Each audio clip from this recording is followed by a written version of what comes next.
मंडळी, आजच्या मुंबई एक्सप्रेसची सुरुवात करूया एका मोठ्या बातमीनं. मुंबईकरांनो, खबरदार, यापुढे शहरातल्या कोणत्याही रस्त्यांवर अस्वच्छता केली तर मुंबई महापालिकेने नियुक्त केलेले सुपरवायझर तुमच्यावर नजर ठेवून असतील. कुणीही रस्त्यावर थुंकलं तर यापुढे त्या व्यक्तीला 250 रुपयांच्या आणि कचरा फेकणाऱ्या व्यक्तीला 500 रुपयांच्या दंडाची शिक्षा होणार आहे. विना परवाना राडारोड्याची वाहतूक होत असल्याचं आढळून आल्यास तब्बल 25,000 रुपयांपर्यंत दंड आकारण्यात येणार आहे. मुंबई महापालिकेने या स्वच्छता मोहिमेसाठी शहरातल्या 24 वॉर्ड्समध्ये मिळून तब्बल 350 सुपरवायझरची नियुक्ती केली आहे. शहरात कुठेही घाण करणाऱ्या नागरिकांकडून दंड वसूल करण्याचे अधिकार या सुपरवायझरना देण्यात आले आहेत.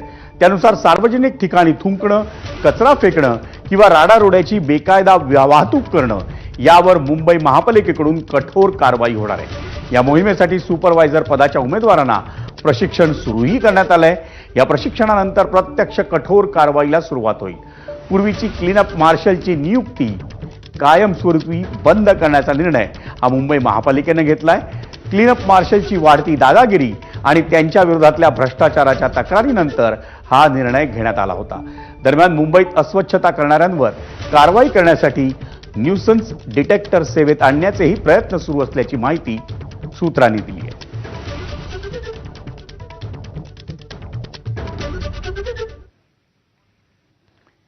ही तर बातमी होती मुंबईकरांसाठी, पण कल्याण डोंबिवलीकरांना तुम्हीही सावधान, कारण तुम्ही रस्त्यावर कुठेही